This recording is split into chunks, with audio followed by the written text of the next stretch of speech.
Everyone, स्वागत है आप सभी का एक बार फिर से मनी गेम क्लासेस में। और आज के वीडियो में हम लोग क्या कर रहे हैं, हम लोग अपनी ऑप्टिकल आइसोमर को ही क्या कर रहे हैं, कंटिन्यू कर रहे हैं। लास्ट वीडियो अगर आपने जनरल ऑर्गेनिक का देखा है तो हम लोगों ने काफी सारे टर्म जो कि ऑप्टिकल आइसोमर से रिलेटेड थे उनको कंप्लीट कर लिया था, ठीक है। और हम लोगों ने क्या क्या पढ़ा था एक बार हम लोग रिवाइज कर लेते हैं। हम लोगों ने सबसे पहले पढ़ लिया था कि what is PPL, plane polarised light क्या होती है, इसके बारे में पढ़ लिया था, ठीक है।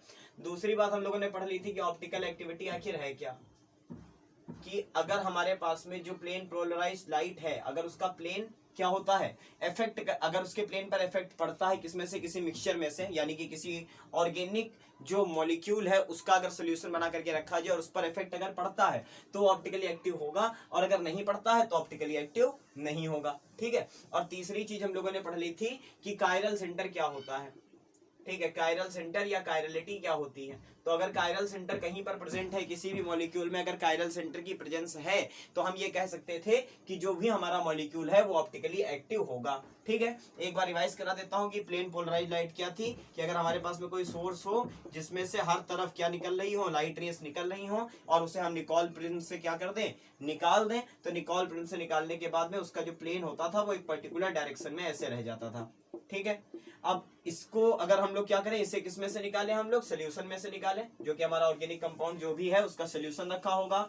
और अगर इसको निकाला और ये एसिडिस निकल आया तो ये ऑप्टिकली इनएक्टिव सोल्यूशन है। और अगर ये निकला और उसके बाद में इसकी जो प्लेन थी उसकी डायरेक्शन ऐसे बदली हुई मिली किसी भी डायरेक्शन में, आइदर क्लॉकवाइज या फिर एंटी क्लॉकवाइज, तो हम कह देंगे कि जो भी हमारा कंपाउंड है वो ऑप्टिकली एक्टिव है, ठीक है। समझ गए बात। तो वो ये तीन टर्म की जरूरत थी हमें ऑप्टिकल आइसोमर्स को पढ़ने के लिए। तो आज का वीडियो केवल किस पे होगा, केवल ऑप्टिकल आइसोमर पे होगा। डिफिनीशन क्या होती है, एग्जिस्टेंस कैसी होती है, क्या करते हैं, रोटेशन किस पे डिपेंड करता है, कितना रोटेट होता है, ये सारी बातें हम लोग, और लास्ट में एक और term that is racemic mixture, ये दोनों बातें पढ़ करके बंद कर देंगे इस वीडियो को, ठीक है। चलिए शुरू करते हैं कि अगर हम लोग ऑप्टिकल आइसोमर को क्या करना चाहें, डिफाइन करना चाहें तो क्या करेंगे, तो डिफाइन करेंगे कि existence of two or more isomer,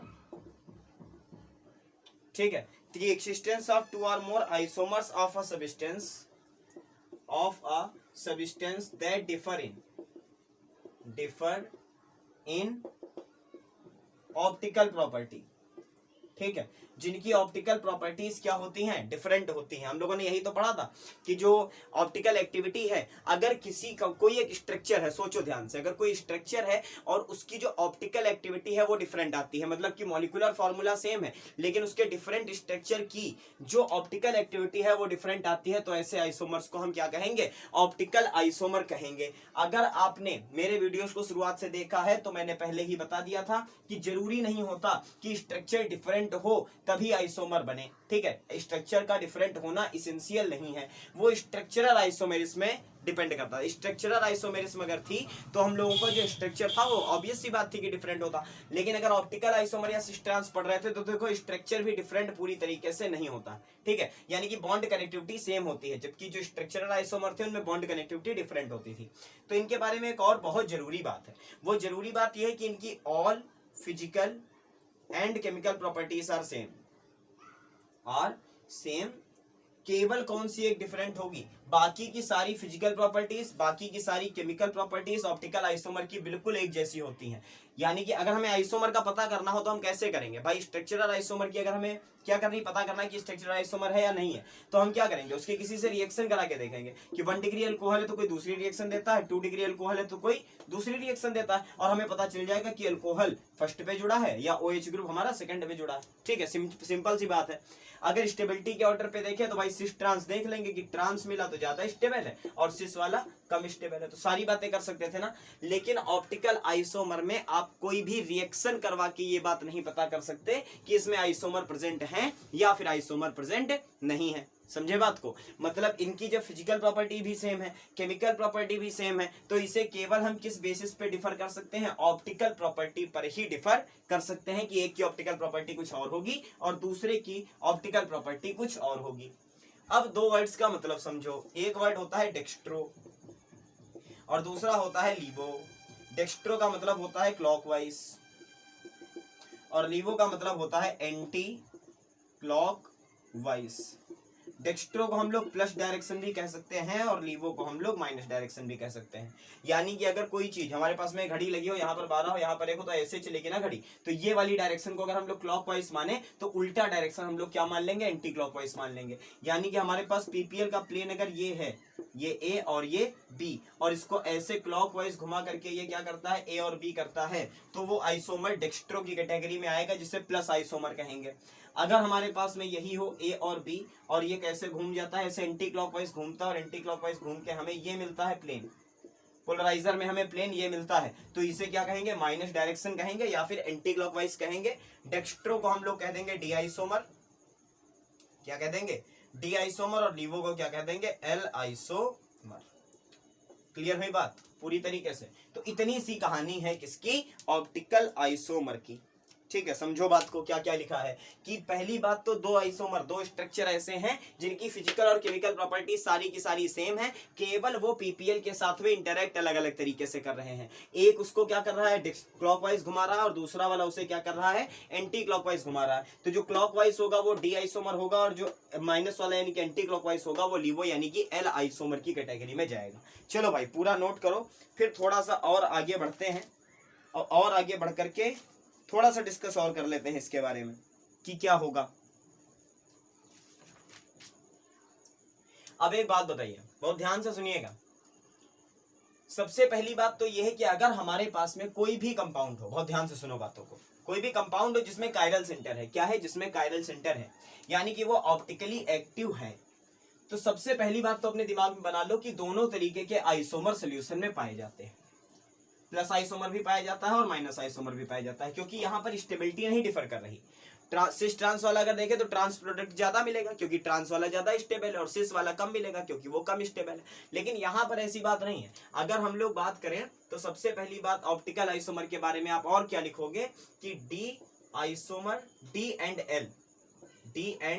L both the isomers, D and L both the isomers are present in solution, isomers are present in solution. अगर हमारे पास में जो सोल्यूशन बनाते हैं उसमें डी आइसोमर भी होगा और हमारा एल आइसोमर भी होगा, दोनों आइसोमर होंगे।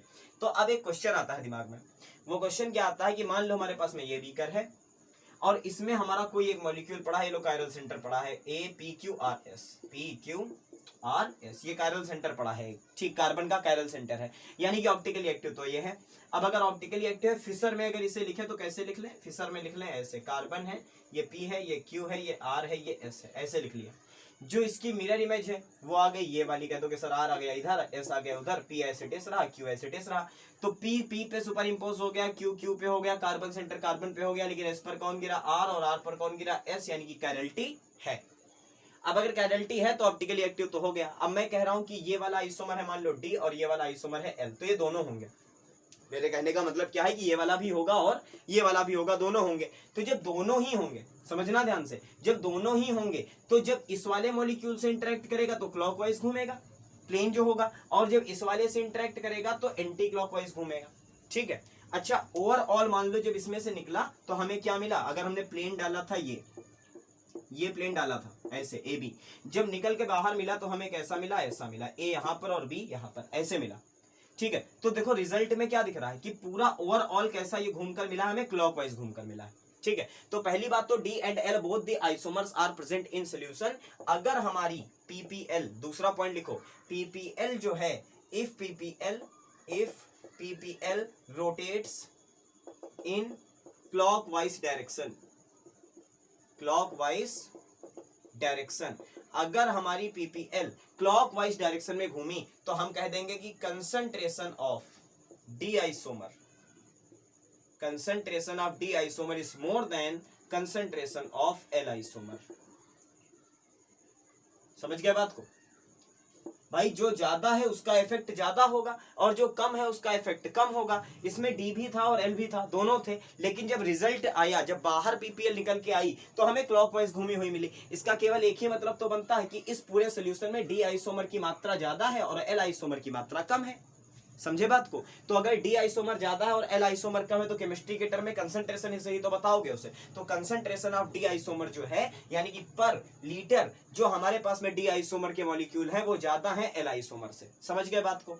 दूसरी बात क्या लिख सकते हो कि if PPL rotates in anti clockwise direction, अगर क्या हो गई एंटी क्लॉकवाइज डायरेक्शन में घूम गई तो आप क्या कहोगे, तब कह दोगे कि कंसंट्रेशन ऑफ एल आइसोमर, जो एल आइसोमर है वो ज्यादा है और जो डी आइसोमर है वो कम है, तो concentration of D isomer, D isomer की मात्रा कम है और एल आइसोमर की मात्रा ज्यादा है। ये दोनों बातें लिख सकते हो ना।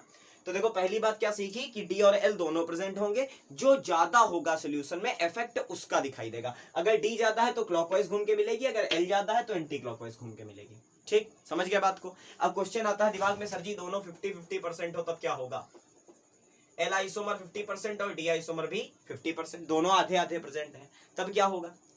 समझना बात को ध्यान से। मान लो ये हमारा पीपीएल का प्लेन है, जो हाथ है ये पीपीएल का प्लेन है ऐसे, और अगर ये क्लॉकवाइज घूमेगा आपके हिसाब से तो कैसे घूमेगा, ये यहां से ऐसे ऐसे घूमेगा, है ना। और जब एंटी क्लॉकवाइज घूमेगा तो कैसे घूमेगा, ऐसे घूमेगा। तो हमने क्या कहा कि जब मान लो ये इसमें ये से एक सोल्यूशन से निकल रहा था, ये वाला हाथ ऐसे निकल रहा था, ठीक है, ऐसे निकल रहा था, और इसमें डी आइसोमर ज्यादा था, तो ये पहले तो ऐसे घूमा, एल आइसोमर ने इसे ऐसे घुमाया, लेकिन पूरी तरीके से घुमा नहीं पाया और ये घूम करके ऐसे निकल गया। जब एल आइसोमर ज्यादा था तो पहले तो एल आइसोमर ने इसको उल्टा घुमाया, उसके बाद में जब क्या हुआ डी आइसोमर पड़ा तो उसने इसको सीधा करने की कोशिश की, लेकिन पूरा सीधा नहीं कर पाया और थोड़ा सा बेंट होकर के पीपीएल निकल गई। लेकिन जब दोनों 50-50% है और सबसे इंटरेक्ट कर गया तो जितना उसे क्लॉकवाइज घुमाया गया उतना ही एल ने उसे एंटी क्लॉकवाइज घुमा दिया तुरंत। समझना बात को ध्यान से भाई, डी आइसोमर भी कितना है 50%, एल आइसोमर भी कितना है 50%। तो जब दोनों 50-50 हैं तो जितना पीपीएल क्लॉकवाइज घूमी जस्ट उतना ही एंटी क्लॉकवाइज घूमी। तो जब पीपीएल बाहर निकल के आएगी तो उस पर कोई भी इफेक्ट हमें नजर नहीं आएगा, बहुत बड़ी बात है। और यहां से क्वेश्चन कई बार पूछा जाता है, ठीक है, कि if D isomer, if 50% D isomer and 50% L isomer is present, अगर 50% डी आइसोमर है और 50% L isomer is present, then no effect on PPL, plane of PPL.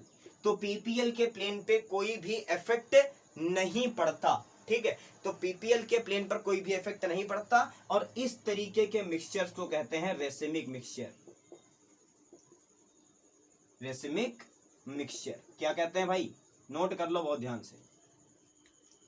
Racemic mixture कहते हैं, यानी कि रेसिमिक मिक्सचर का मतलब क्या है कि उसमें 50% एल आइसोमर है और 50% क्या है, डी आइसोमर है, दोनों 50-50% है। तो रेसिमिक मिक्सचर क्यों, अगर मैं पूछूं कि अगर कोई रेसिमिक मिक्सचर है तो उसमें जब ऑप्टिकल एक्टिविटी देखोगे तो देखने में लगेगा ये तो इनएक्टिव है, क्योंकि जैसा प्लेन पीपीएल का डाला था हमें वैसा मिला, ठीक है, जैसा प्लेन डाला था हमें वैसा ही मिला। और अगर हमें वैसा ही मिल गया तो ये इनएक्टिविटी होती है। लेकिन यहां पर पॉइंट नोट करिए भाई साहब, ये इनएक्टिव नहीं है, they are optically active, they are optically active. कैसे पता चलेगा कि दे आर ऑप्टिकली एक्टिव, हम किसी एक आइसोमर की मात्रा क्या कर देंगे, उसी में बढ़ा देंगे, ठीक है, हम किसी एक आइसोमर की क्वांटिटी को बढ़ा देंगे और पीपीएल पर जो इफेक्ट है वो हमें दिखाई देने लगेगा, ठीक है। लेकिन जब तक दोनों 50-50% है तब तक हमें क्या दिखेगा, तब तक हमें क्या दिखेगा कि वो इनएक्टिव है। तो पहचानने का तरीका क्या है कि भाई 50-50% थे तो ऑप्टिकल एक्टिविटी तो दिख नहीं रही हमें, तो हमारे पास पहचानने का तरीका वही बचता है एकमात्र जो हम लोगों ने कल पढ़ लिया था, दैट इज कायरल सेंटर। अगर हम मॉलिक्यूल का स्ट्रक्चर बनाते हैं और उसमें एक भी सिंगल कायरल सेंटर हमें दिख जाता है तो हमें कंफर्म है कि वो ऑप्टिकली एक्टिव 110% होगा। बस अगर उसके बाद भी पीपीएल पर कोई भी इफेक्ट नहीं दिख रहा है, इसका मतलब है कि उसके अंदर एल आइसोमर और डी आइसोमर दोनों ही बराबर क्वांटिटी में प्रेजेंट है। ठीक, समझ गए बात को, नोट करिए भाई पूरा बोर्ड जितना लिखा हुआ है। बस इतनी ही कहानी थी, एक पॉइंट और बचा है, उसको और पढ़ा दूं और खत्म हो गया।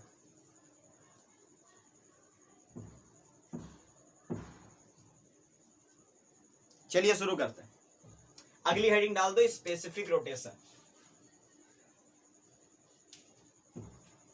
स्पेसिफिक रोटेशन, यहां से भी क्वेश्चन आता है और इस पर क्वेश्चन मैं आपको बना के भी दे दूंगा, जो भी प्रीवियस ईयर में स्पेसिफिक से आए हैं या आइसोमर से आए हैं। अब कोशिश करूंगा कि एक दो वीडियोस बीच में ऐसे अपलोड करूं जिसमें आपके नीट के और आईआईटी जेईई जो भी पेपर हैं आपके, उनमें बेसिक जनरल जीओसी जितनी अभी तक पढ़ाई मैंने, उसमें से जितने भी क्वेश्चन आए हैं वो आप क्या कर सको, लगा सको। ठीक है, चलिए भाई पहले समझते हैं कि स्पेसिफिक रोटेशन है क्या। Specific rotation. तो स्पेसिफिक रोटेशन को भी पढ़ने के पहले इसको लिखते हैं अल्फा लैम्डा टी से, अल्फा लैम्डा टी। अब ये अल्फा लैम्डा टी क्या है अभी समझ में आएगा, बस 5 मिनट का समय और दो और उसके बाद में सीख जाओगे कि स्पेसिफिक रोटेशन क्या है। देखिए मान लेते हैं कि ये वाला बीकर हमारे पास में रखा था और इसके अंदर हमने कोई एक्टिव कंपाउंड भर रखा है, कोई भी एक्टिव कंपाउंड भर रखा है और इसके अंदर हम लोग क्या डालते हैं, ये पीपीएल डालते हैं ऐसी। और जब ये निकलती है तो ये कैसे निकलती है, मान लो इतनी निकलती, कितने डिग्री घूम के निकली, मान लिया 30 डिग्री घूम के निकली, ठीक है। कितने डिग्री घूम के निकली, 30 डिग्री घूम कर निकली। और इसकी कंसंट्रेशन क्या थी, C1 थी। जो भी हमारा सोल्यूशन था उसकी कंसंट्रेशन C1 थी। अब हमने क्या किया, इसमें और सारे मॉलिक्यूल मिला दिए ला करके, और खूब सारे मॉलिक्यूल, उसे कंपाउंड के खूब सारे मॉलिक्यूल सेम सोल्यूशन में घोल दिए। तो जाहिर सी बात है कंसंट्रेशन बढ़ गई और कंसंट्रेशन बढ़ के हो गई C2, ठीक है। तो C2 ज्यादा है और C1 कम है। अब आप लोग खुद अपनी बुद्धि लगाओ, ठीक है। अपनी बुद्धि जब तक नहीं इस्तेमाल करोगे तब तक कोई भी कॉन्सेप्ट साइंस का कभी क्लियर नहीं हो सकता। पहले C1 थे, ठीक है, और मान लो ये सोल्यूशन कितना था, 1 लीटर सोल्यूशन था। कितना था भाई, 1 लीटर का सोल्यूशन था। तो 1 लीटर सोल्यूशन में से हमारा जो पीपीएल थी वो 30 डिग्री घूम करके निकल रही थी। अब 1 लीटर में मान लो कितनी थी कंसंट्रेशन, C1 जो थी, C1 का मतलब क्या हो गया, ग्राम पर लीटर, ठीक है, ग्राम पर लीटर। C1 में कुछ ग्राम मिले हुए थे, अब हमने कुछ और ग्राम मिला दिया, मान लो X ग्राम मिले थे और हमने Y ग्राम और मिला दिया ला करके। अब आप लोग अपना दिमाग लगाओ कि पहले इसमें ज्यादा मॉलिक्यूल थे या बाद में इसमें ज्यादा मॉलिक्यूल है। तो जब और मॉलिक्यूल मिलाए हैं तो ज्यादा मॉलिक्यूल हो गए, और जब ज्यादा मॉलिक्यूल हो गए तो लाइट से ज्यादा अच्छे तरीके से क्या कर सकते हैं, इंटरेक्ट कर सकते हैं।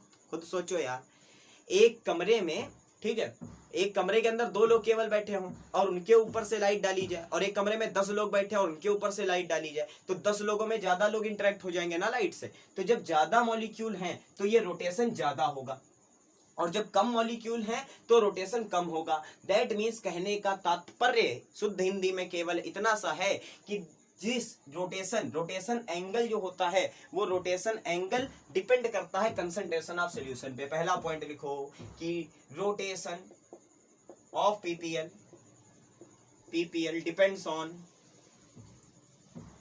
ऑन कंसंट्रेशन, और क्या होगा, डायरेक्टली प्रोपोर्शनल होगा। तो alpha is directly proportional to किसके, कंसंट्रेशन के, ठीक है। जहां पर अल्फा क्या है, अल्फा है एंगल ऑफ रोटेशन। बस यहीं पे समस्या क्रिएट हो गई। साइंस में समस्या कब क्रिएट होती है, जब आपके पास में कोई क्राइटेरिया ना बचे, ठीक है। अब यहां पर समस्या क्रिएट है। समस्या क्या क्रिएट है, समझो, पहले समस्या समझो फिर उसका सोल्यूशन ढूंढते हैं। समस्या यह है कि हमारे पास में कंपाउंड सेम है, उसका मॉलिक्यूलर फॉर्मूला सेम है, लेकिन अगर हम उसकी कम मात्रा डालते हैं तो कम रोटेशन मिलता है और ज्यादा मात्रा मिला दे तो ज्यादा रोटेशन मिलता है। अब कैसे पता करोगे कि इसकी बेसिक टेंडेंसी इसको कितना घुमाने की है, पीपीएल को कितना घुमाने की टेंडेंसी ये पर्टिकुलर मॉलिक्यूल रखता है, ये कैसे पता करोगे, क्योंकि जैसे जैसे कंसंट्रेशन बढ़ाते जाओगे एंगल बढ़ता जाएगा, जैसे जैसे कंसंट्रेशन घटाते जाओगे एंगल कम होता जाएगा। तो इस समस्या का समाधान है स्पेसिफिक रोटेशन, ठीक है। इस समस्या का समाधान क्या है, स्पेसिफिक रोटेशन। और स्पेसिफिक रोटेशन क्या कहता है कि एक ट्यूब ले आओ भाई, छोटी सी ट्यूब ले आओ, जिस छोटी सी ट्यूब की लेंथ कितनी हो, 1 डेसीमीटर, ठीक है, कितनी हो, 1 डेसीमीटर हो, और उसके अंदर एक सोल्यूशन भर दो, और वो जो सोल्यूशन हो वो ग्राम पर एमएल का हो। सोल्यूशन कितने का हो, ग्राम पर एमएल का हो, ठीक है। बहुत ध्यान से सुनना, अब ऊपर की चीजें भूल जाओ नहीं तो कंफ्यूज हो जाओगे। ये तो केवल समझने के लिए था कि कंसंट्रेशन पे डिपेंड करता है एंगल ऑफ रोटेशन, ठीक है। तो जो तुम्हारे पास में C1 है वो अब कितनी हो गई, देखो 1 डेसीमीटर की लेंथ है, समझना बात को ध्यान से, और ग्राम पर एमएल का सोल्यूशन भरा है इसमें। ग्राम पर एमएल का मतलब समझे 1 ग्राम पर मिलीलीटर, इतने का सोल्यूशन इसके अंदर भरा गया। और कहा भाई यूनिट, देखो साइंस में एक ही चीज ब्रह्मास्त्र है, और वो है कि काम कितने पर करो, यूनिट पर करो, 1 पर करो। तो अब बच्चे प्रश्न उठाएंगे, बच्चे प्रश्न क्या उठाएंगे, सर जी 1 मीटर का है नहीं ले लिए, SI तो 1 मीटर होती थी। 1 मीटर इतनी लंबी होती है भाई, ऑप्टिकल एक्टिविटी 360 डिग्री के ऊपर चली जाएगी, 2 राउंड मार जाएगी पीपीएल और पता नहीं चलेगा कि कितना हो गया, ठीक है। घूमे तुम्हें दिखेगी 60 और घूम चुकी होगी 360 + 60, समझे बात को भाई। 1 राउंड पूरा हो गया, कहां जान पाओगे कि 1 राउंड पूरा करके निकली है या केवल आधा राउंड करके निकली है, ठीक है। तो इतने ज्यादा ऑप्टिकली एक्टिव होते हैं कंपाउंड कि हमें लेंथ भी देखो कितनी लेनी है, केवल 1 डेसीमीटर, 1 मीटर की लेंथ लेके नहीं ऑप्टिकल एक्टिविटी पता कर लोगे। और इसीलिए जो यूनिट लेते हैं, जो कंसंट्रेशन लेते हैं वो भी बहुत कम लेते हैं, कितनी, 1 ग्राम पर ml, ठीक है, केवल 1 ग्राम 1 ml में डालो और उस सोल्यूशन को 1 डेसीमीटर की ट्यूब में भर दो। उसके बाद भी 2 कंडीशन हैं, और वो कंडीशन क्या है कि इस सोल्यूशन का टेम्परेचर कांस्टेंट करो। रीजन है, टेम्परेचर बढ़ाओगे मॉलिक्यूल एक्टिव हो जाएंगे, मॉलिक्यूल एक्टिव हो जाएंगे, ज्यादा इंटरेक्ट कर जाएंगे, गड़बड़ हो जाएगी। यानी कि उसके बाद में क्या करो, टेम्परेचर को कांस्टेंट करो। एक और कंडीशन है कि लैम्डा को कांस्टेंट करो, यानी कि वेवलेंथ को भी कांस्टेंट कर दो। ऐसा नहीं है कि पहले 4000 एंगस्ट्रॉम की डाली और दूसरी बार में 10,000 एंगस्ट्रॉम की डाल दी, तब भी रोटेशन पे फर्क पड़ेगा। यानी कि कितनी कंडीशन हमारे पास है, 1 2 3 4 कंडीशन। लैम्डा कांस्टेंट होना चाहिए, टेम्परेचर कांस्टेंट होना चाहिए, कंसंट्रेशन 1 ग्राम पर ml की होनी चाहिए, और ट्यूब की लेंथ 1 डेसीमीटर की होनी चाहिए। इतने सॉल्यूशन से जितना भी एंगल ऑफ रोटेशन मिलेगा, समझना बात को ध्यान से, इतनी कंडीशन से जितना भी एंगल ऑफ रोटेशन मिलेगा, that is called specific rotation and it is represented by alpha lambda T. जबकि एंगल ऑफ रोटेशन को बच्चों केवल अल्फा से रिप्रेजेंट कर रहे थे, तो यहाँ का लैम्डा और टी, ये जो अल्फा लैम्डा टी लिखा है, ये क्या रिप्रेजेंट करता है कि lambda and T R kept constant, wavelength और टेम्परेचर को कांस्टेंट रखा गया है। तो डेफिनेशन क्या लिखोगे, क्या लिखोगे, डेफिनेशन लिखोगे the angle of rotation, the angle of rotation, ये है एंगल ऑफ रोटेशन ही, बस पर्टिकुलर कंडीशन पे है। The angle of rotation in degrees, ठीक है, of the plane of PPL, of the plane of PPL, plane of plane polarised light, ठीक है। अब आगे की कहानी सुनो, थ्रू द, किसके साथ होना चाहिए, 1 decimetre long tube, 1 decimetre long tube containing 1 ग्राम पर ml solution of compound at constant temperature and wavelength। ये हुई डेफिनेशन कि वो angle of rotation in degrees जो कि 1 डेसीमीटर लॉन्ग ट्यूब जिसके अंदर 1 ग्राम पर ml का सोल्यूशन भरा हुआ होता है, कांस्टेंट टेम्परेचर और कांस्टेंट वेवलेंथ पर, is known as specific rotation, is known as specific rotation. Clear हुई बात? समझो बात को एक बार फिर से। भाई देखिए, दिक्कत क्या है कि अगर हम लोग क्या करें, कोई भी सोल्यूशन लें, उसको पहले हम 1 मीटर की ट्यूब में भरें और फिर उसको हम 2 मीटर की ट्यूब में भरें। सोल्यूशन सेम है, कंसंट्रेशन सेम है, टेम्परेचर सेम है, वेवलेंथ सेम है, लेकिन ऑप्टिकल एक्टिविटी डिफरेंट दिखाएंगे। सिंपल सी बात है ना, पहले 1 मीटर तक ही इंटरेक्ट होकर के निकली और दूसरी बार में 2 मीटर तक इंटरेक्ट होकर के निकली है। दूसरी बार दोनों ट्यूब मान लो 1-1 मीटर की है, एक में ज्यादा कंपाउंड है, दूसरे में कम कंपाउंड है, ऑप्टिकल एक्टिविटी डिफरेंट आएगी, आपको पता ही नहीं चलेगा कि सेम कंपाउंड है या डिफरेंट कंपाउंड है। तो दिक्कत कहाँ फंस रही है? दिक्कत फंस रही है कि हमें एक क्राइटेरिया चाहिए, एक यूनिट लेंथ चाहिए जिस पर हम ऑप्टिकल एक्टिविटी को क्या कर सके, कैलकुलेट कर सके।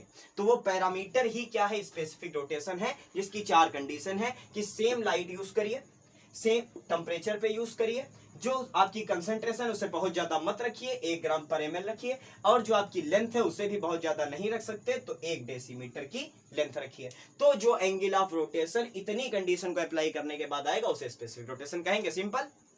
तो डेफिनेशन इंग्लिश में जो बनेगी वो ये बनेगी, the angle of rotation in degrees, वो एंगल ऑफ रोटेशन डिग्री में जो कि 1 डेसीमीटर लॉन्ग ट्यूब जिसके अंदर 1 ग्राम पर ml सोल्यूशन ऑफ कंपाउंड का भरा होता है और जिसका टेम्परेचर और लाइट की वेवलेंथ को कांस्टेंट रखा जाता है, is known as your specific rotation represented by alpha lambda T. समझ गए बात? बस इतनी सी ही कहानी किसकी थी, पीपीएल की थी, यानी कि ऑप्टिकल आइसोमर की थी। पूरी बात को नोट कर लीजिए और इस वीडियो को यहीं पर ऑफ करते हैं। आया समझ में? अगर कोई भी टर्म, कोई भी टॉपिक, बीच में कोई भी सेंटेंस ऐसा बोल गया हूं जो आपको समझ में नहीं आया है, तो उसे कमेंट बॉक्स में कमेंट कर दीजिए। नेक्स्ट वीडियो में पहले उसको क्लियर कर दूंगा, उसके बाद ही मैं आगे बढ़ूंगा। अगला वीडियो किस पर आएगा, किस पर आना चाहिए, इंडक्टिव इफेक्ट पर आना चाहिए। 4 इफेक्ट पढ़ेंगे कंटिन्यू, पूरी डेप्थ में पढ़ेंगे, एक भी सिंगल टर्म नहीं छोड़ना है उसका, सिंगल क्वेश्चन सिंगल टर्म, हर चीज इंडक्टिव इफेक्ट की और बाकी के जो तीनों इफेक्ट हैं उनके सबके बारे में पढ़ेंगे। लेकिन फिलहाल इस वीडियो में इतना ही। वीडियोस को शेयर करते रहिए, लाइक करते रहिए, अगर नए हैं तो चैनल को जरूर सब्सक्राइब कर लीजिए। बहुत जल्द मिलता हूं आपसे अगले वीडियो में, तब तक के लिए थैंक यू सो मच।